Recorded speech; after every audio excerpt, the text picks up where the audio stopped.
Hey everybody, thank you for joining me today on Bounce Back with Joshua. My name is Joshua. I want to tell you a little story. So yesterday I did a thing. I decided to go play basketball. And I know most of you are like, why is that such a big deal? Well, the fact is that I haven't played basketball in years. Before we continue, I know some of you are saying you're saying years, like how far are we talking? So let's go back a little bit. So in 2019, I had lower back surgery. Then I had a second lower back surgery in 2020. And then also, as most of you know, 2021, I had a stroke. So it's been quite some time since I picked up a basketball. If I had to put a number to it, I'd say it's been about 6 to 7 years. So 6 to 7 years is a significant amount of time, especially when we're talking about something I was passionate about and something I dedicated many years of my life to. Yesterday, a message went out to play basketball with the fitness group I'm a part of. And then the anxiety of the situation set in. Thoughts were going in my head like, well, what if I get hurt again? What does this mean in terms of the type of surgery that I would need? Last time, the surgeon said that if I have to deal with this type of surgery again, my vertebrae would have to be fused together. Am I really ready to deal with that? Is my family ready to deal with that? Is my family prepared for that? So these are the types of ideas that were bouncing around in my head in the moment before even going to the event.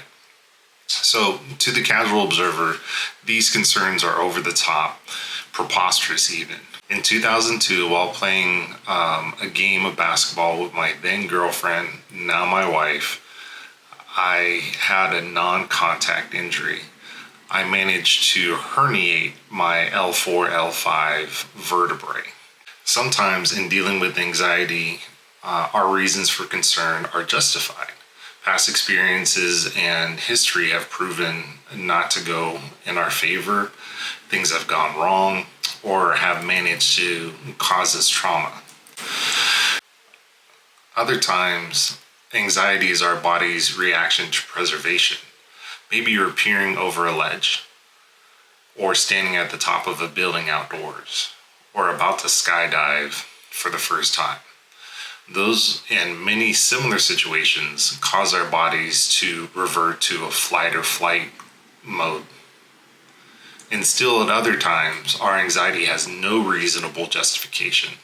Like, I saw this in a movie once, so I'm not about to put myself in this situation. Or I heard from my cousin's best friend's sister's boyfriend that the same thing happened to them. These are examples of when our brains run wild with thoughts.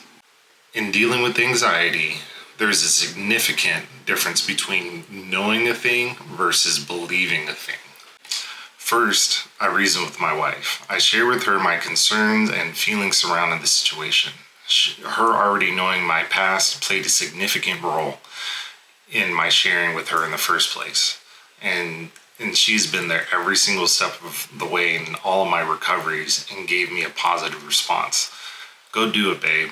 I think you should do it.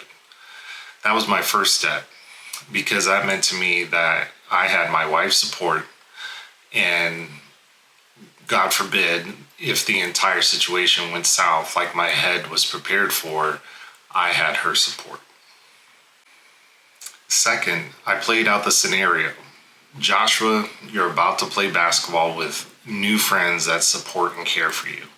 They don't want to harm you or see harm come to you. Also, this is a mixed crowd of both men and women, and no one is a former professional basketball player. So in truth, this is going to be a pretty easy game. Third, I made a contract with myself. I told myself that I could stop at any point that I don't feel okay or comfortable.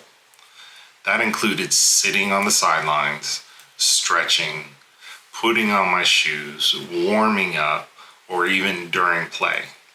So I was doing many self-checks, asking myself, Well, how do you feel now? Turns out I ended up playing a 4-on-4 game half court and a 5-on-5 game full court. I even left my feet on a layup and got knocked down. It felt like the slowest fall in history, but I had people around me immediately there to help me and ensure that I was okay. That part meant a lot to me because it confirmed to me that my group is there for me and wants to support me, even when I got knocked down. And it made me want to play with them again because we were all there to have fun and get some exercise. So when anxiety is overwhelming, debilitating, or causes us to react irrationally, think of these 3 things to help you through. 1, talk about it. Find someone who cares for you either personally or professionally and share your reasons around the situation. 2, visualize a positive outcome. How would you feel if you succeeded? Number 3, check in with yourself. Continue to ask yourself, not only before this situation, during the situation, and even after the situation, are you okay? And remind yourself that you are okay. And if you're not okay, it is okay to walk away from the situation.